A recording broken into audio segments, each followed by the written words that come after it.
Hey, it's Sela Social Studies. Hey guys, welcome back to See the Social Studies. Today we're going to be talking about advantages and disadvantages of the Confederacy.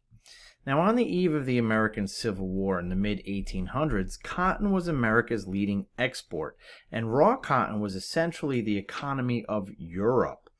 The cotton industry was one of the world's largest industries, and most of the world's supply of cotton came from the American South. This was one true advantage that the Confederacy had over the Union.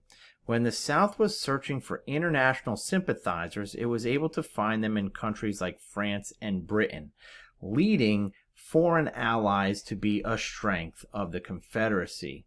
The two European powerhouses, France and Britain, knew that they needed the cotton supply of the South to help their economies as well. Slave labor of the Confederacy kept the prices on raw cotton lower than if it were harvested by paid labor. The South felt that their economies and way of life would be ruined if the Union won the war. Foreign trading partners felt that if the Union won the war, the price of cotton would go up. On the world stage, European powers sided with the South. Another strength of the Confederacy was its military officers.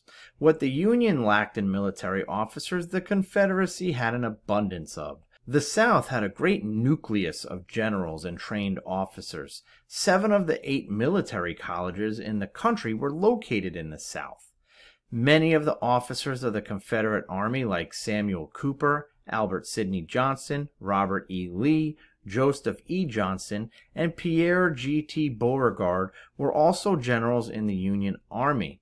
When the Southern states seceded, they chose to fight for their states rather than the country. Robert E. Lee was not the highest-ranking general, but he was best known as the commanding officer of the Army of Northern Virginia.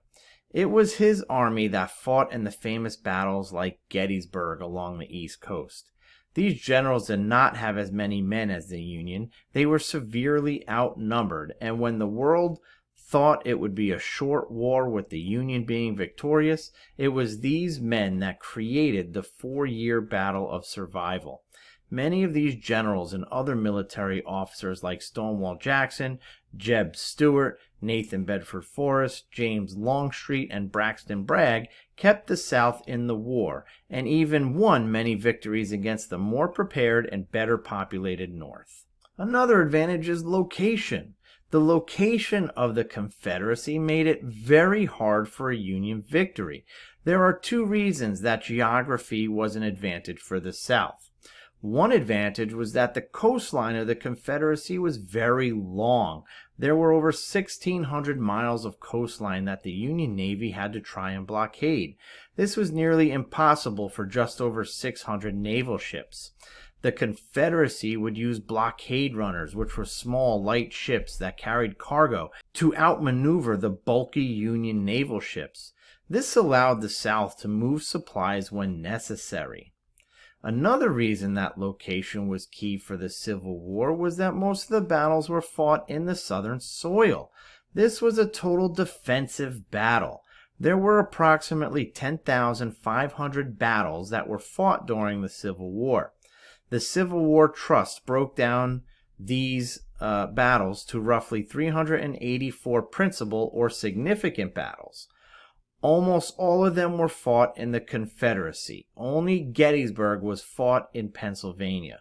Most of the Civil War battles were fought in Virginia. Why does all of this matter? It matters because the Confederate Army only needed to defend their territory and did not need to travel anywhere to fight. It was a sit and wait to be attacked war strategy for the Confederate Army. They knew the land better than the Union Army and knew the best areas to fight. Another reason why advantage for the Confederacy was a purpose. They believed they were right. So this was the last advantage for the Confederacy that I'm going to cover and that we're going to discuss, is their stance on the war. The Union Army was not into the war. They had no real reason to fight. The Confederacy felt that they were in the right in their stance of slavery and states' rights. The population of the South believed it was a divine reason they were to be in charge of other people. They believed that they should have slaves and that the institution of slavery is what drove their economy. They were literally fighting for their livelihood. So now let's cover some Confederate disadvantages. The South had an overabundance of disadvantages that helped lead to their defeat in the Civil War. They were outnumbered, outsupplied, and outfought. Some of the major disadvantages that led to the Confederacy or to the end of the Confederacy we're going to discuss right now. The ships. The Confederate Navy was small. It was lacking warships to oppose the Northern Navy on the open seas. The Confederacy had very few warships. When the Confederacy broke from the Union, they needed to build their own supplies. Their navy could not match the size of the Union Navy on the ocean or in the rivers. Even though there were many battles that were at sea between the North and the South, they hardly ever involved more than 2 ships. The Confederate Navy would be forced to harass Northern supply ships that were transporting supplies between their states. The Southern Navy's strength was they had ironclads. They would cause the most destruction. The war on the seas would be a northern slaughtering of the South. The numbers were too overwhelming. The Union Navy was made up of over 100 sloops and a dozen frigates and cruisers, and whereas the South had a few ships that even resembled a warship. This left the South at a major disadvantage due to the Union blockade. Another one is the coastline. Now, if we were to look at a Confederate advantage, a large coastline would be great advantage. However, that large coastline would also be a major disadvantage to the Confederacy. Having such a large coastline was a benefit in sneaking in supplies to the South. It was very hard to defend. The Confederate Navy was nearly non-existent, and with the Union Navy being so large in comparison, it was very easy for the Union Navy to wreak havoc on many of the major southern port cities like Charleston and New Orleans. Another disadvantage was the population.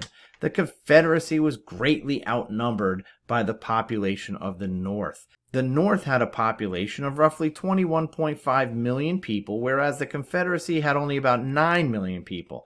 And of those 9 million people, roughly 4 million of them were slaves. This left a possible Confederate army of roughly 5 million people to fight in the war. As one could imagine, the South would not allow the slaves to take up arms and fight during the war. It was feared that arming the slaves would cause slave rebellions, and the Confederates felt they would be fighting the Union and the slaves. This huge difference in population would be a major disadvantage in the South. Another disadvantage is banking, little industry and factory production, and transportation. Why banks? Most of the wealth of the United States was located in the North. This was an issue for the South. When the Southern states decided to secede from the Union, they lost all use of Union money in banks. The Confederacy had to create their own currency. As each state seceded from the Union, they created money to be used in their state. South Carolina had its own currency, Virginia had its own currency, as well as the other Confederate states. What was backing this money? Whose money was worth more? What was 100 South Carolinian dollars in Georgia dollars? The Southern economy started to falter.